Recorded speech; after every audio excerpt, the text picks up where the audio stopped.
Perlawanan rakyat Aceh. Perlawanan di Terbilang dilatar belakangi oleh kebijakan Jepang yang menerapkan ajaran Saikere, menyembah matahari, yang dianggap para ulama bertentangan dengan ajaran agama Islam.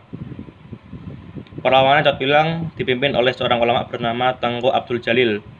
Pada awalnya, Tengku Abdul Jalil mengajak berdakwah untuk memboikot pemerintah Jepang dan kemudian mengajak rakyat Aceh untuk berjihad melawan Jepang. Pada 10 November 1942, Jepang menyerang Terbilang menggunakan senjata standar perang untuk melawan murid-murid Abdul Jalil yang umumnya bersenjata tradisional. Perlawanan di Aceh juga dilakukan oleh pasukan Gyogun.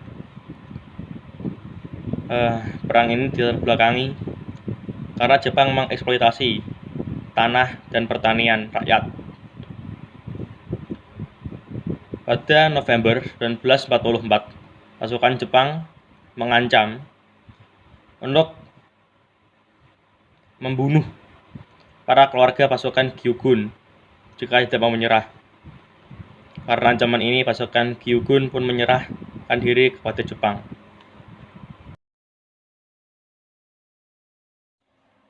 Perlawanan di Singaparna. Perlawanan ini tidak terbelakangi oleh kebijakan Saikere yang dianggap bertentangan dengan ajaran Islam dan penderitaan rakyat.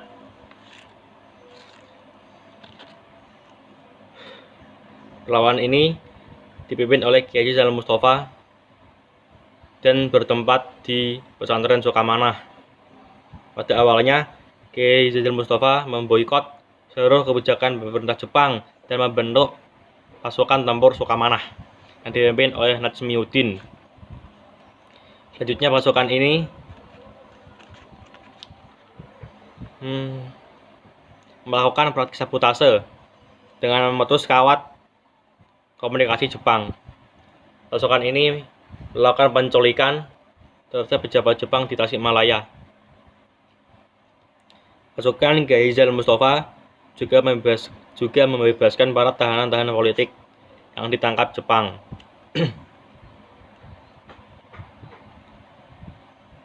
Pada awal Februari 1944,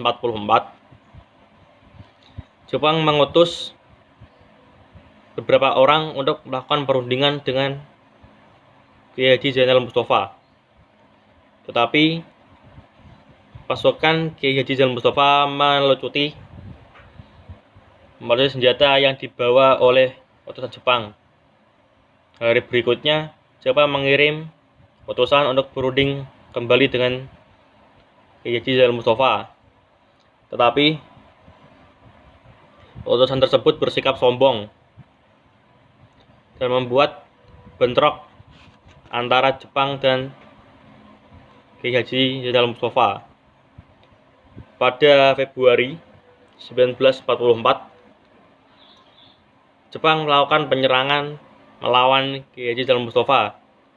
Dalam pertempuran tersebut, Kiai Haji Zainal Mustafa ditangkap Jepang dan dibawa ke Tasikmalaya dan melakukan penetapan hukuman mati di Jakarta.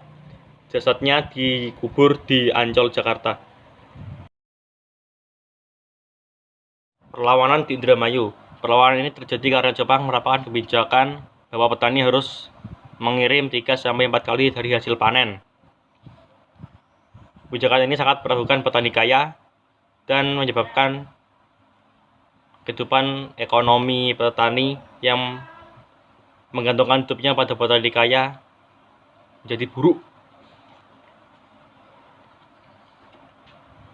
Perlawanan ini dipelopori oleh beberapa petani kaya seperti Haji Aksan dan Haji Madrais. Perlawanan di Blitar. Perlawanan di Blitar dipelopori oleh tentara beta yang dibentuk Jepang. Perlawanan beta berawal dari saat anggota beta pulang ke rumah masing-masing. Mereka mendengar pemerintah Jepang memaksa mereka untuk menyetorkan hasil panen kepada koperasi melebihi kesepakatan. Mereka juga mendengar bahwa Jepang telah memerintahkan pembelian telur secara besar-besaran dengan harga murah untuk tentara peta. Akan tetapi, pada kenyataannya, tentara peta tidak pernah mendapatkan jatah telur tersebut.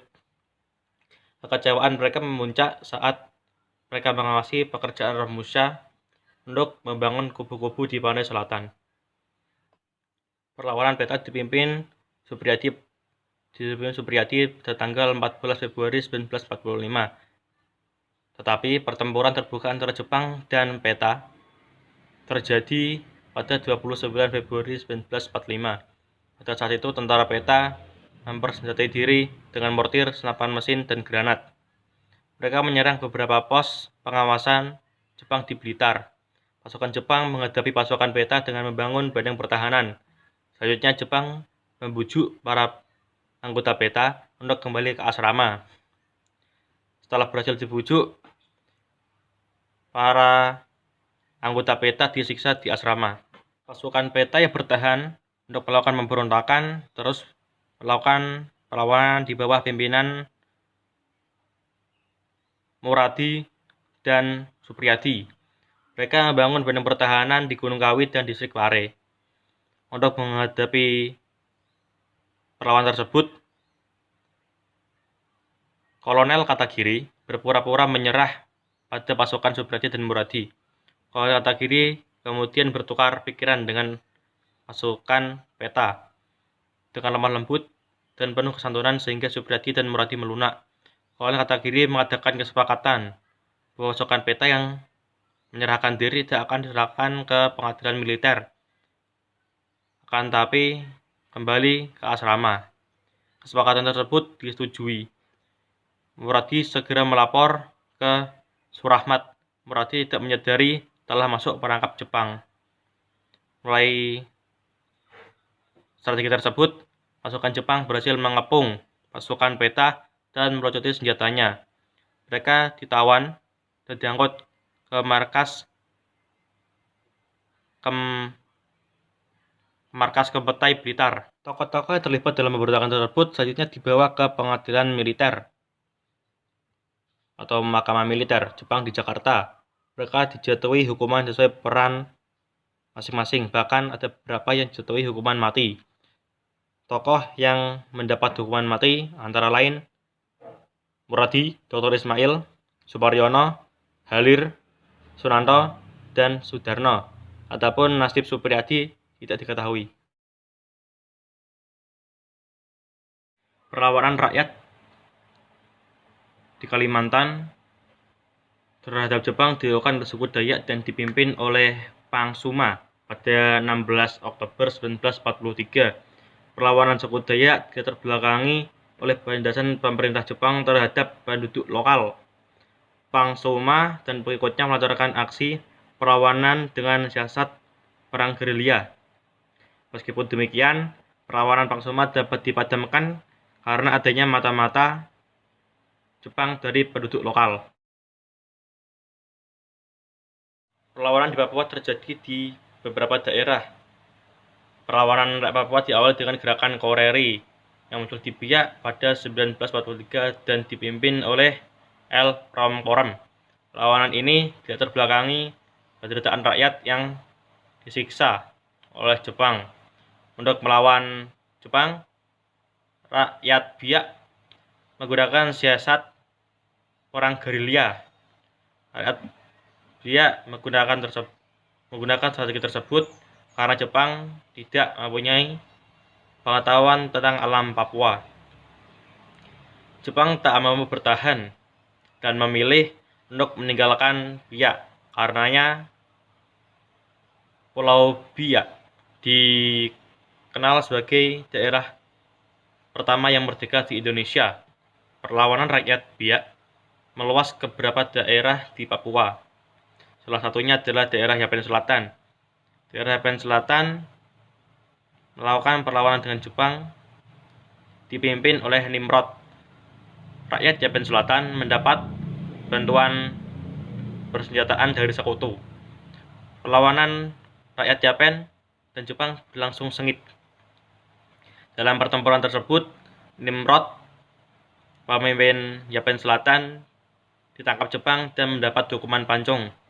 Akan tetapi, perlawanan rakyat Papua tidak berakhir sampai di situ. Muncul pemimpin baru bernama Silas Papare.